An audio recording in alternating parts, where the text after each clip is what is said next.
Bonjour et bienvenue sur DigiSchool, je suis Rémi Carl, votre professeur de physique. Aujourd'hui, nous allons aborder les enjeux énergétiques et se concentrer sur la consommation énergétique des bâtiments.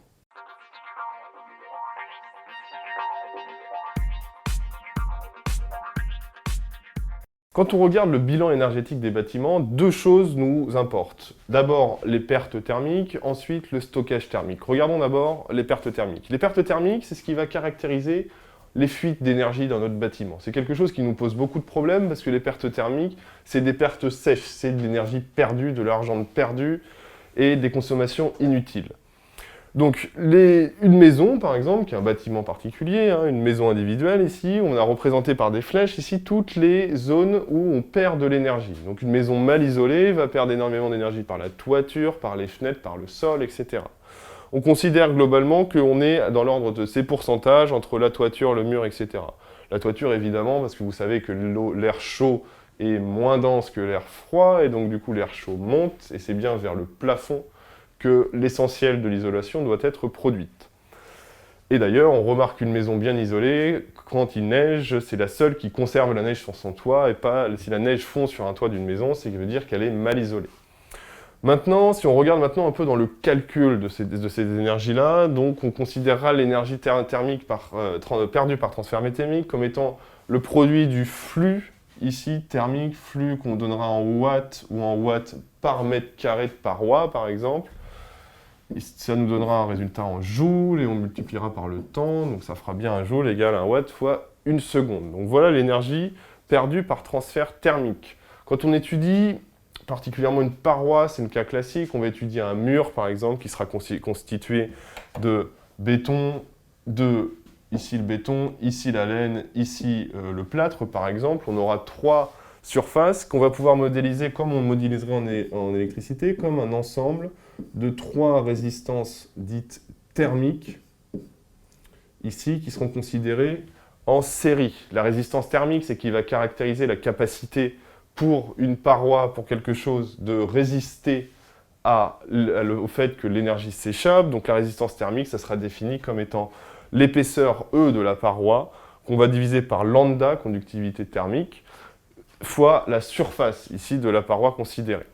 Donc la résistance thermique, E sur lambda sur S. À retenir que la résistance est proportionnelle à l'épaisseur et inversement proportionnelle à la surface et à la conductivité thermique. Le stockage thermique maintenant. Le stockage thermique, c'est la capacité d'un matériau à garder l'énergie.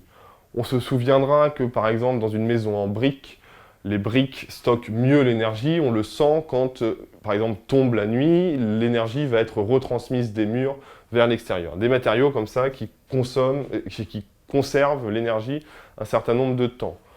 Soit dit en passant, le stockage thermique passe par quelques phénomènes qui sont relativement identifiés. C'est la vibration des particules autour de leur position d'équilibre. C'est ce qui permet, par exemple, pour l'eau de stocker de l'énergie thermique.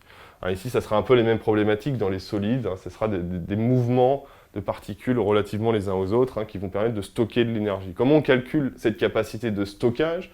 Ça sera une énergie donc ici qui sera aussi donnée en joules, qui sera le produit de la masse du matériau considéré, donc ici qui sera en kilogrammes, fois la capacité calorifique. Alors ici, ça dépendra, qui sera massique par exemple dans ce cas-là, donc ça sera des joules par kilogramme par Kelvin, et qu'on multipliera par la différence de température entre la température initiale et la température finale. Et tout ceci définira donc la capacité d'un matériau à stocker des joules et à le redistribuer plus tard par exemple. Un exercice maintenant qui va nous permettre d'aborder un petit peu en chiffres les problématiques de consommation énergétique des bâtiments. Prenons ce mur par exemple dans lequel à l'intérieur va régner la température intérieure qu'on va vouloir maintenir, admettons, à 20 degrés, et une température extérieure, par exemple c'est l'hiver, il fait 0 degré. Nous allons nous poser la question de savoir quelle est l'énergie et quel est l'argent que l'on va perdre à cause de la résistance non infinie, du coup, de ce mur constitué de laine minérale et de murs en béton dont on a donné les résistances thermiques. Comment on met en lien déjà le flux thermique, phi, avec la différence de température? On utilise l'analogie avec l'électricité qui nous dit que en électricité, on a U égale résistance fois intensité. U qui est la différence de potentiel, ici, ça sera pour nous la différence de température. La résistance ici, ça sera la résistance thermique. Et le flux I, ça sera pour nous le flux ici qu'on va prendre phi en watts par mètre carré de paroi considérée. Et la résistance thermique, du coup, elle sera en mètre carré fois des Kelvin divisé par des watts. Ici, on arrive à des grandeurs qui ne sont pas des grandeurs watts, mais des grandeurs watts par mètre carré, du surfacique, du coup. Et une température ici qui sera donnée, évidemment, en Kelvin. Pour mesurer donc ce flux perdu, ce flux thermique perdu, on y va. Donc c'est la différence de température, c'est 20 degrés moins 0 degrés. Donc notre delta T vaut 20, que je divise par la résistance thermique. Ici, les résistances thermiques sont données en série, donc je somme les deux. Je fais 2,5 plus 0,07, ce qui nous fait environ 2,57. Donc nous avons un flux thermique de 20 Kelvin sur 2,57 mètres carrés par Kelvin par watt, qui nous donnera un résultat en watts par mètre carré. Faisons les choses rapidement, on va dire que 2,57 c'est à peu près 2,5. Et donc du coup, on va dire que c'est environ ça, on va faire x2, x4, et ici x4 pour simplifier notre calcul, on arrivera à 80 sur 10, à peu près. On a quelque chose près, on est là. Et donc du coup, ça nous fait à peu près 8.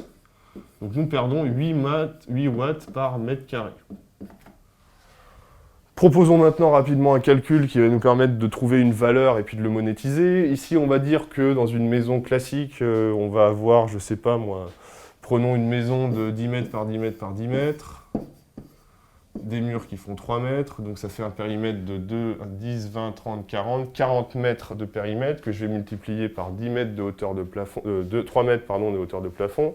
On va dire qu'on a une surface totale de murs chez nous qui va faire donc 10, 20, 30, 40 fois 3, 3 fois 4, 12, 120 mètres carrés de murs, on va dire, de notre petite maison de 10 mètres par 10 mètres par 10 mètres.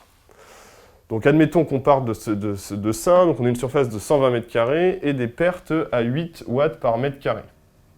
On arrive maintenant au calcul suivant. Donc on arrive à un flux thermique ici qui sera donné en watts. Donc ça sera 8 fois 120, donc 8 watts par mètre carré fois 120 mètres carrés. Donc ça fait 8 fois 0, 0, 8 c'est 8, 16, 6 je retiens 1, 8 fois 1, 8 et 1, 9. 968 watts, on va dire qu'on est allé rapidement à 1 kW. Donc on obtient ici une perte en kilowatts de 1 kW. Mesurons par exemple ce qui va se passer sur, on va dire, 24 heures. Donc si je regarde en 24 heures ce qui se passe, 24 heures je perds une énergie, du coup, énergie perdue. Une énergie perdue de 1 kW fois 24, donc ça fait 24 kWh. 24 kWh, donc on va pouvoir maintenant rapidement donner un prix à ces pertes-là. Le prix à ces pertes-là, on est à peu près à 15 centimes le kilowattheure, donc on fait le prix ici, ça sera 24 kWh fois 0,15 € TTC par kilowattheure.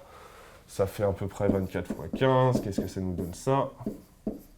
5 fois 4, 20. Je retiens 2. 5 fois 2, 10. 120. 24. Ça nous fait 3, 6, 0. Allez, 3, 6, 0. Je décale de 2. Ça fait à peu près 36 centimes. Non, pardon. 3,20 €. 3,60 €.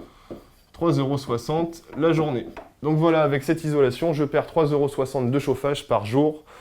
Voilà un petit peu, à peu près, les ordres de grandeur qu'on va pouvoir donner sur la consommation énergétique des bâtiments. Donc c'est 3,60 € qui serait divisé par 2 si j'avais des murs le fois plus résistants, etc., etc.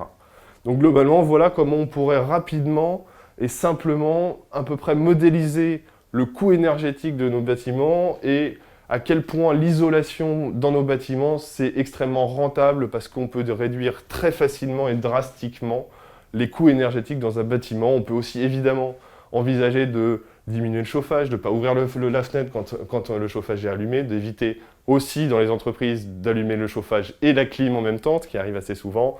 Voilà, toutes ces solutions pour économiser de l'énergie. Hein, et puis, des estimations comme ça sont très simples à réaliser dans les bâtiments et ça nous permet aussi de nous rendre compte de combien coûtent énergétiquement les pertes énergétiques dans les bâtiments. Voilà, c'est tout pour aujourd'hui. J'espère que cette vidéo vous aura plu. N'hésitez pas à consulter les autres supports sur DigiSchool. À très vite!